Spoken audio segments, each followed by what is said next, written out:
Olá, bom dia, boa tarde, boa noite a todos que nos assistem. Estamos aqui para mais uma exposição doutrinária da Casa da Paz Allan Kardec, de Santa Vitória do Palmar. Conforme a nossa irmã Tanisa já explicou, estamos fazendo quinzenalmente, às quintas-feiras. Portanto, essa exposição deveria ter sido publicada ontem, ao que desde já pedimos desculpas pelo atraso. A reflexão de hoje será acerca do capítulo 17 do Evangelho segundo o Espiritismo, Sede Perfeitos. Vamos iniciar com a leitura do item 1 do capítulo 17. Características da perfeição. Amem os seus inimigos. Façam o bem aos que os odeiam e orem pelos que os perseguem e caluniam. Porque se vocês amarem apenas os que os amam, que recompensa vocês terão? Os publicanos também não fazem assim? Se vocês somente saudarem os seus irmãos, que estarão fazendo com isso mais do que os outros? Os pagãos não fazem a mesma coisa? Sejam, pois, perfeitos, como o vosso Pai Celestial é perfeito. Este texto está no Evangelho de Mateus, capítulo 5, versículos 44 e versículos de 46 a 48.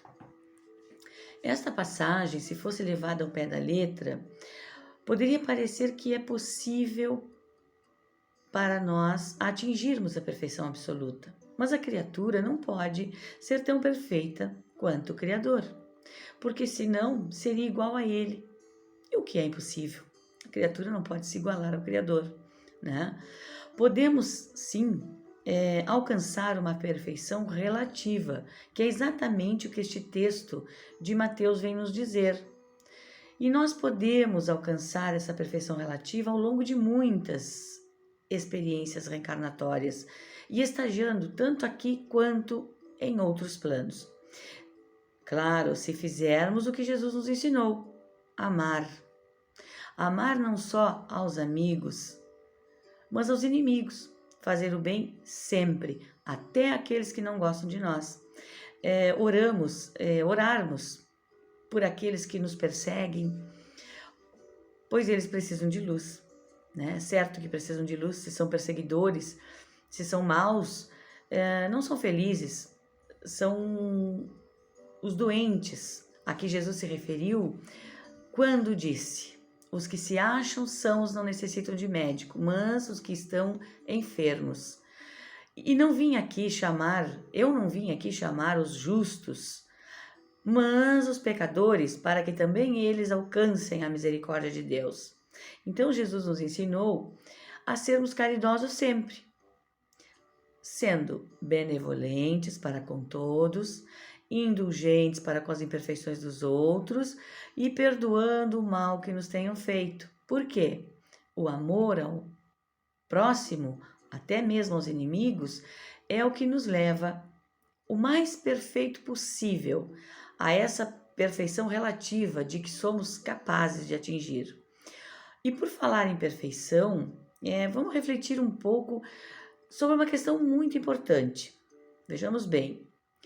É algo que nós precisamos fazer para dar aquele passo no sentido de nos melhorarmos, que é aprender a reconhecer nossos defeitos.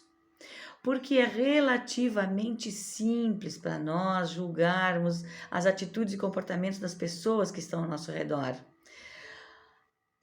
Porque quando vemos alguém fazer algo que não gostamos, que reprovamos ou que consideramos errado, percebemos no exato momento do erro. A pessoa errou e nós já enxergamos. Isso significa muitas vezes que desenvolvemos um julgamento bastante taxativo, né, dessa pessoa. E isso ainda pode acontecer só numa olhada. Nós olhamos, julgamos e já taxamos a pessoa. Muitas vezes julgamos levianamente, então, já refletimos sobre isso? Porque é tão fácil detectar os defeitos dos outros. Parece que nós temos uma espécie de radarzinho detector de defeitos. Podemos reconhecer nossos defeitos assim tão rápido quanto reconhecemos os dos outros? Esse radar funciona conosco? Pois é, como é difícil ver nossos próprios defeitos, nossos próprios erros, como nós não temos, como nós temos dificuldade de enxergar os nossos próprios erros e reconhecer os nossos defeitos. Se nos perguntam para enumerar os nossos defeitos, nós temos dificuldade em fazê-lo. Muitas vezes a gente até usa algumas características e até que podemos classificar como qualidades não tão negativas assim, como por exemplo, eu sou perfeccionista, eu sou exigente, eu sou muito apressado, enfim, a gente pensa, de onde que eu tiro um defeito? Eu tenho defeito, que defeito que eu tenho? Tenho dificuldade de fazer isso. Obviamente, se pudéssemos ver nós mesmos todos os defeitos em nós, né, todos os defeitos que somos capazes de encontrar nos outros, seria muito mais simples nos realizarmos como pessoas, porque assim poderíamos nos corrigir com muito mais facilidade, né, controlarmos as nossas atitudes. No entanto, conhecer a si mesmo não é uma tarefa fácil, é difícil, mas necessário para nos sentirmos confortáveis com a nossa própria consciência e evitarmos continuar errando. Sem dúvida, é complicado nos enxergarmos de fora, enxergamos os outros. Se pudéssemos nos ver num telão enquanto estamos pensando e ter a leitura desses pensamentos, nos ver enquanto estamos conversando ou fazendo alguma atividade, interagindo com o grupo, com grupos de pessoas, aí talvez fôssemos capazes de nos julgar taxativamente como julgamos os outros. Mas isso é um exercício que podemos fazer, mesmo sem um telão. Né? Nós podemos ficar vigilantes com relação aos nossos pensamentos, às nossas atitudes, né? Às nossas ações, analisando criticamente os nossos próprios sentimentos, né? Analisando os nossos pensamentos, pensando antes de falar, pedindo a assistência dos nossos benfeitores espirituais antes de agirmos, antes de tomarmos alguma decisão, porque dessa forma nós estaríamos numa conexão com Deus. Quando nós elevamos nossos pensamentos a essa espiritualidade maior, nós estamos em conexão com Deus. E sempre que estamos conectados com o Criador, nós tendemos ao bem. E o nosso lado bom não é cego. Então o nosso lado bom vai nos mostrando, nos desvendando. O nosso lado bom que está aqui guardadinho na nossa consciência, ele vai nos desvendando, né, as nossas próprias imperfeições. E isso nos possibilita, né, a visão de quem realmente somos. E há outras maneiras mais simples para analisarmos o nosso comportamento. Olha a afirmação: somos todos seres humanos. Esta afirmação nos iguala e nos define como seres não perfeitos e que, portanto, se enganam, falham. E é por isso que os erros que nossos semelhantes cometem são os mesmos erros que nós cometemos. Qual a melhor maneira, então, de conhecer a nós mesmos do que observando as pessoas ao nosso redor? Observando os outros, nos vemos num espelho, né? Como se estivéssemos num espelho. Vamos ver um exemplo prático.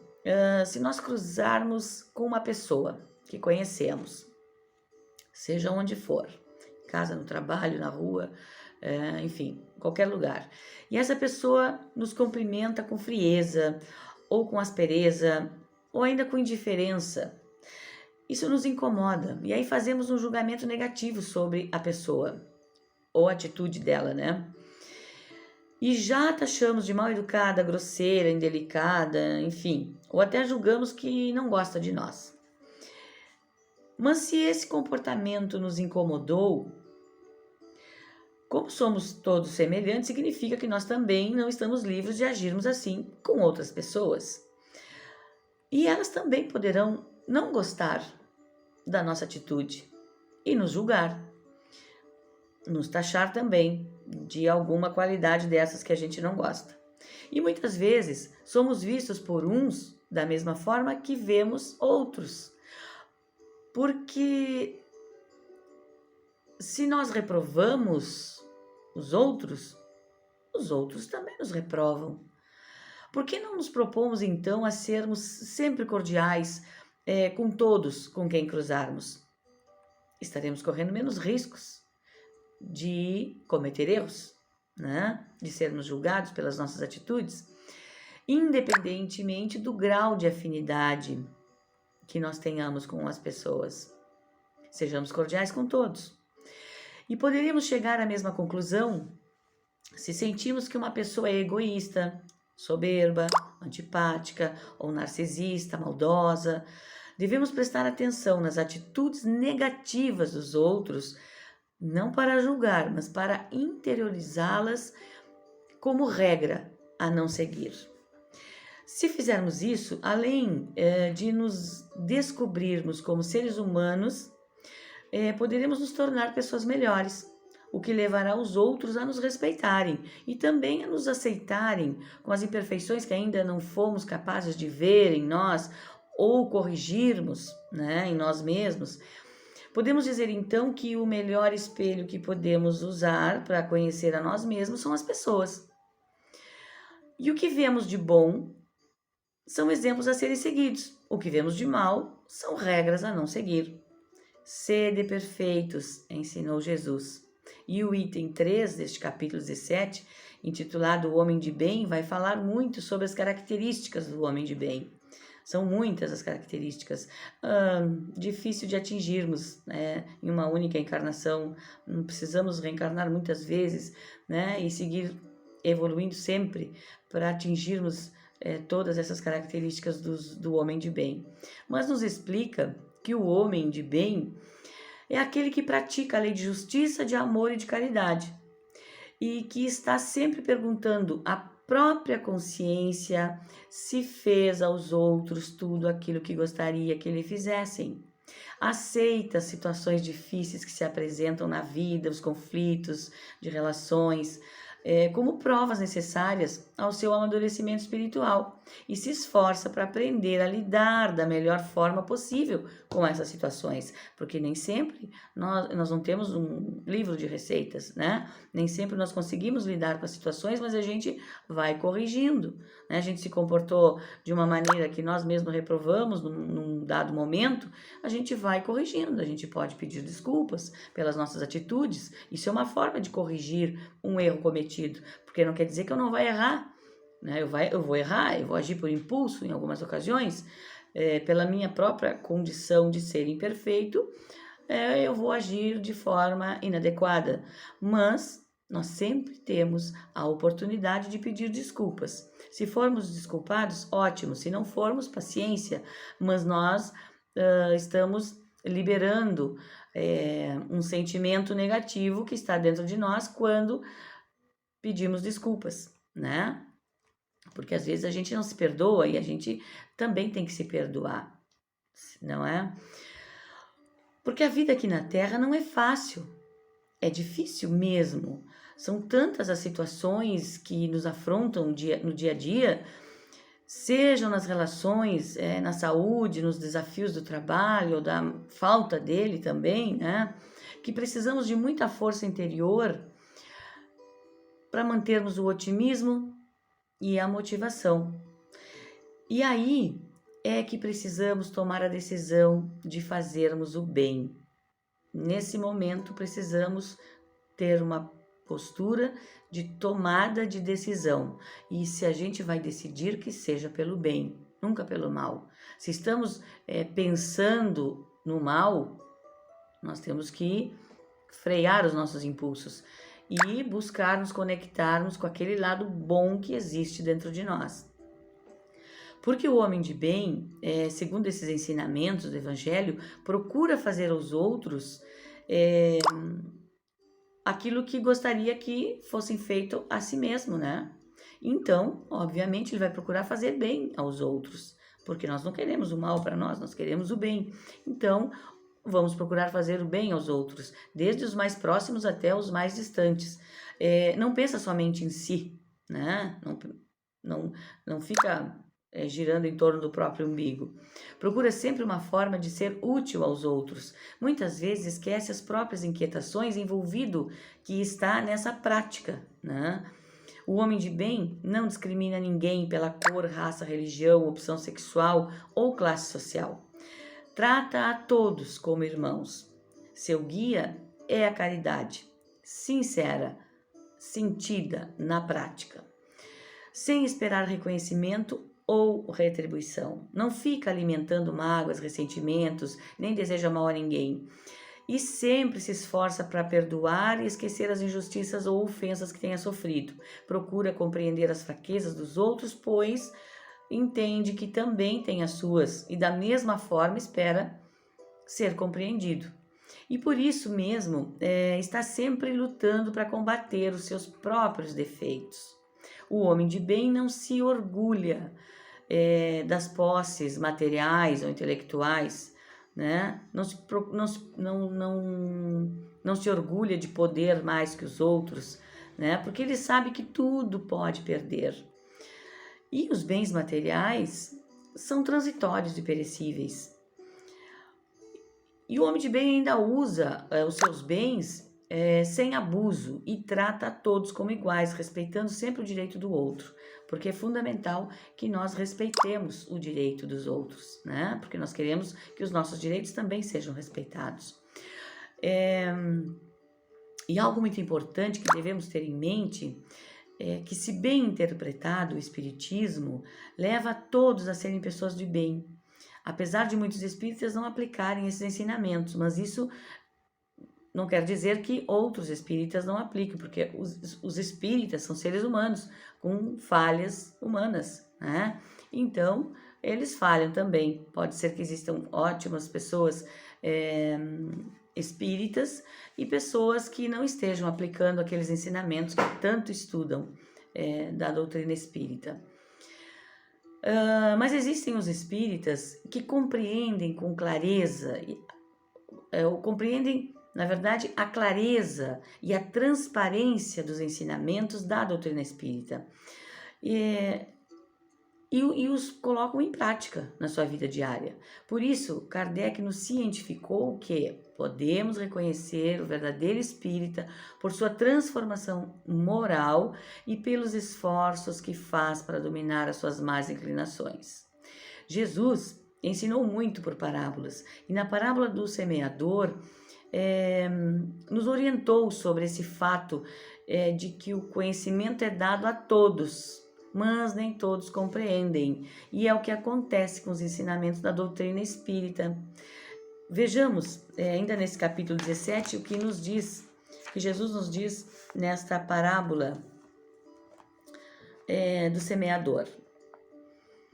Um semeador saiu a semear, e ao semear, uma parte das sementes caiu pelo caminho, e pássaros as comeram. Outra parte, em locais pedregosos, onde não havia muita terra, as sementes logo brotaram, porque não era profunda a terra onde havia caído. Mas, ao se levantarem, o sol as queimou. Como não tinham raízes fortes, acabaram secando. Outra parte das sementes caiu entre os espinheiros, que ao crescerem as abafaram. Outra, finalmente, caiu entre terra boa e produziu frutos, e espalharam muitas sementes. Esta parábola nos mostra as diversas maneiras que nós temos de utilizarmos os ensinamentos do Evangelho. Para muitos de nós, estes ensinamentos não adiantam, assim como as sementes que caem sobre as pedras e não dão frutos. Outras até acham lindos esses ensinamentos, mas não têm disposição nem vontade de mudarem as suas atitudes, né? Dá muito trabalho, tem que abrir mão de muitas coisas que já conquistaram ou que estão praticando. Há ainda aqueles que consideram esses ensinamentos muito bons para as demais pessoas, mas não aplicam em suas próprias vidas. É como se como essas sementes que caíram nos espinheiros, né? Porém, é claro que também existem muitos que aprendem bastante com esses ensinamentos, exatamente como as sementes que caíram em terra boa e que deram frutos. E trabalham na seara espírita, são pessoas que se dedicam, né, à prática do bem e à divulgação do Evangelho de Jesus. Mas uma coisa é certa, que tanto uns quanto os outros irão amadurecer. E isso não é só para restrito à doutrina espírita, isso é na vida, né? Na vida diária, seja a religião que a pessoa tiver ou não, pode ser ateu, não importa. Somos todos iguais. O que importa são as nossas ações, né? Mais importantes são as nossas ações. É estarmos fazendo o bem, independente da corrente religiosa a qual fazemos parte. Tanto uns quanto outros vão amadurecer um dia, mais cedo ou mais tarde, com mais sofrimento ou com menos sofrimento. Sofrimento que são consequências das nossas próprias faltas e escolhas. Entendendo que somos espíritos imortais e que estamos aqui para evoluir, não só materialmente ou intelectualmente, apesar de que o progresso material faz parte deste mundo, e muito podemos contribuir uns com os outros quando podemos, quando temos meios materiais para isso. Também o progresso intelectual é indispensável a toda criatura. Devemos sim buscar o conhecimento através do estudo, através da leitura edificante, através da arte, da literatura, e também muito podemos colaborar com os outros quando aprimoramos o nosso pensar, quando ampliamos o nosso conhecimento. Mas a evolução espiritual é de fato ao que todos nós estamos destinados, né? Encarnados e desencarnados. Então, não deixemos que a semente dos sábios ensinamentos de Jesus se percam em terreno infértil. Preparemos o nosso jardim interior para que essas sementes encontrem solo fértil nas nossas almas imortais. Que Jesus semeie em nossos corações o amor, a fraternidade, a bondade. E que essa semente do amor, da bondade, da fraternidade, germine e dê frutos para compartilharmos com todos os que caminham conosco nesta vida. E que assim seja.